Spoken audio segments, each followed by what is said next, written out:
ഇന്ന് തന്നെ ഡൗൺലോഡ് ചെയ്യൂ. കാണൂ നിങ്ങളുടെ ഫേവറേറ്റ് ഷോസ്. ഈ കാര്യത്തിൽ എനിക്ക് ഒരു തീരുമാനം എടുക്കാനുള്ളൂ.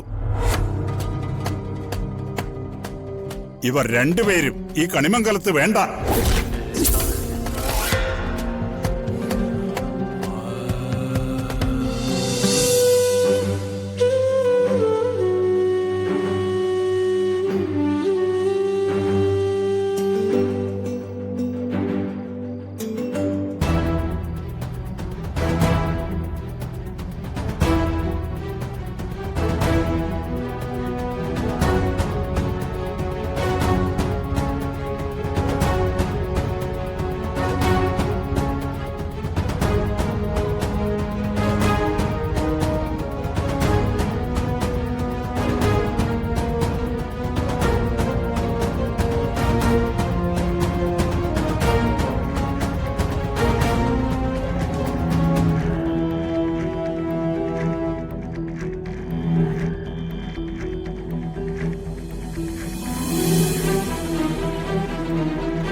കണ്ടില്ലേ അച്ഛാ, അച്ഛന്റെ മോന്റെ സ്വഭാവം എന്തെന്ന് കണ്ടില്ലേ?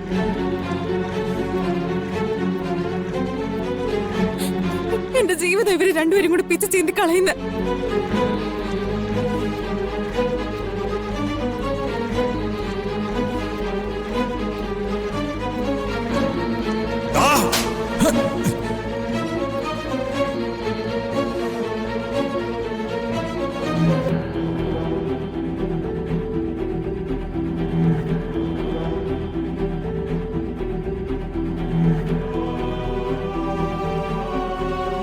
കണിമംഗലത്തിന്റെ അന്തസ്സിന്റെ അളവ് ചോദിച്ചാൽ നിന്റെ പൊക്കത്തോളെന്ന് പറഞ്ഞു ശീലിച്ചവനാ ഞാൻ.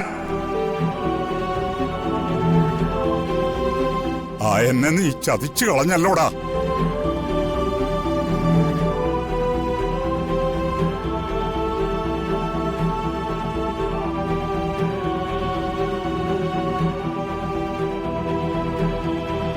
നീ എന്തിനാ മോളെ തല കുനിച്ചു നിൽക്കുന്നേ?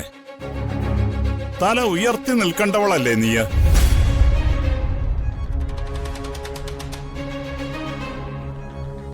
അനിയത്തിയുടെ ഭർത്താവുമായിട്ട് ഒന്നിച്ചു ചേർന്ന് നിൽക്കുമ്പോ ദേവനാരായണൻ തിരുമേനിയുടെ മകള് തല ഉയർത്തി തന്നെ പിടിക്കണം.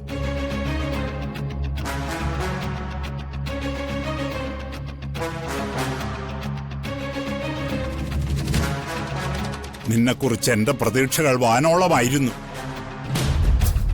കുറച്ചുകാലം എവിടെയെങ്കിലും ചെന്ന് നിൽക്കുമ്പോ പെൺകുട്ടികൾക്കൊരു ഉദാഹരണമായി ഞാൻ നിന്റെ പേരാ പറഞ്ഞിരുന്നത്.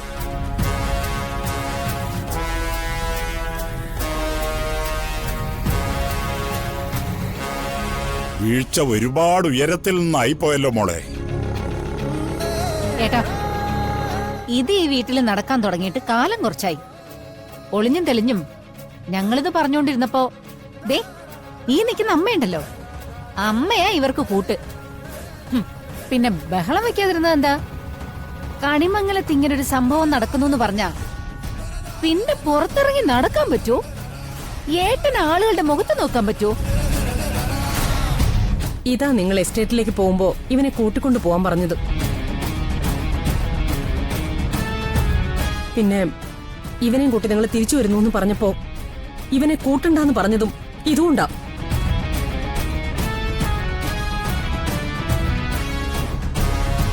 ഇതൊക്കെ ആരും അറിയാതെ പരിഹരിക്കാൻ വേണ്ടിയിട്ടായിരുന്നു. പക്ഷെ ഇവള് വിളിച്ചു വരുത്തിയതാ ഇവനെ.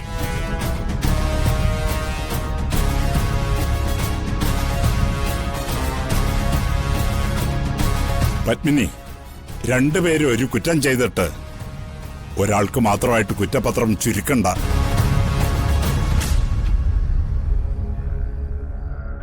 ഈ കാര്യത്തിൽ എനിക്ക് ഒരു തീരുമാനം എടുക്കാനുള്ളൂ. ഇവർ രണ്ടുപേരും ഈ കണിമംഗലത്ത് വേണ്ട.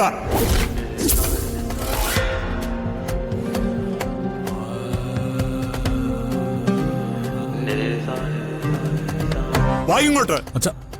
ഞാനൊന്ന് പറയട്ടെ അച്ഛാ. പരമേശ്വര, നീ എന്ത് നോക്കി നിൽക്കാ? ഇറങ്ങണേ പുറത്ത്. പരമേശ്വര, ഞാൻ പറഞ്ഞു കേൾക്ക്. നോക്കി നിൽക്കുന്നുണ്ടല്ലേ? ഇറങ്ങാൻ. പരമേശ്വര, കാര്യങ്ങളുടെ യാഥാർത്ഥ്യം എന്താണെന്നറിയാതെ നീ ഈ കാര്യത്തില് ഒരു തീരുമാനം എടുക്കരുത്. ഇതിൽ കൂടുതൽ എന്ത് യാഥാർത്ഥ്യമേ ഞാൻ അറിയേണ്ടത്? അറിയണം, അറിഞ്ഞേ പറ്റൂ.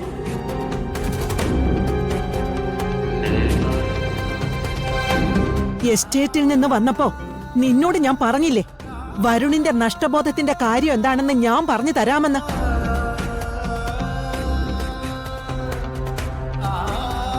അതിതാണ്. ഇന്നല്ല, പ്രിയങ്കയുടെയും വരുണിന്റെയും വിവാഹത്തിന് മുൻപേ പരസ്പരം ഇഷ്ടപ്പെട്ട് തുടങ്ങിയതാ ഇവര്.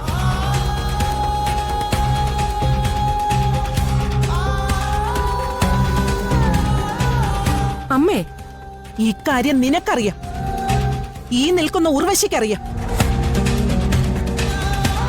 എന്തിന് ഈ നിൽക്കുന്ന രണ്ടുപേരെ ഒന്നിച്ച് കണ്ടു എന്ന് പറയുന്ന പ്രിയങ്കയില്ലേ, അവൾക്ക് വ്യക്തമായിട്ട് അറിയാം.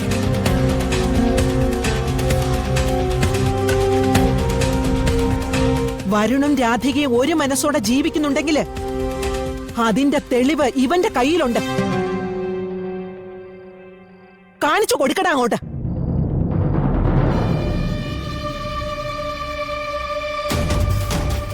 രാധികേ, വാ. എല്ലാവരും വാ, എല്ലാവരും. ദൈവത്തിന് സാക്ഷി നിർത്തി ഇവൾ എന്റേതാണെന്നുള്ളതിനുള്ള തെളിവ് ഞാൻ കാണിച്ചു തരാം.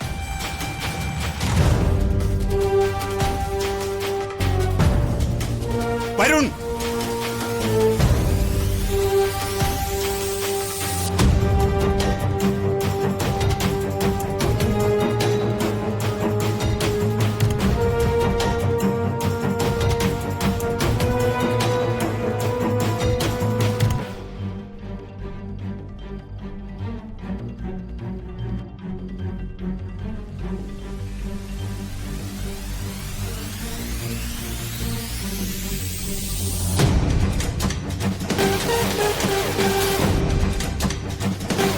രാധികേ,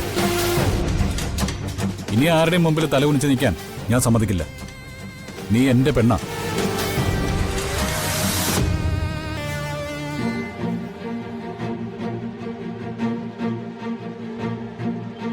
അതിവിടെയുള്ള എല്ലാവർക്കും ബോധ്യമാവണം. ഒളിച്ചും പാത്തുമൊന്നും ഇനി നമുക്ക് ജീവിക്കണ്ട. എല്ലാം നിന്റെ ജന്മദിവസമായി ഇന്ന് തന്നെ അവസാനിക്കട്ടെ.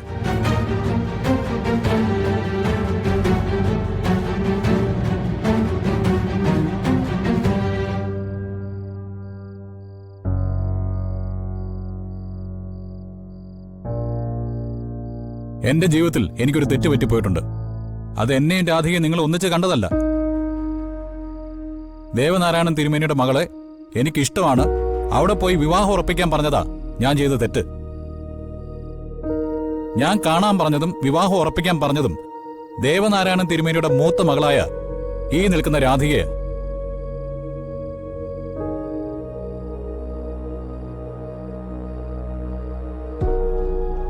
പക്ഷെ നിങ്ങൾ പോയി കണ്ടതും ഉറപ്പിച്ചതും ഇളയ മകളായ പ്രിയങ്കയാ.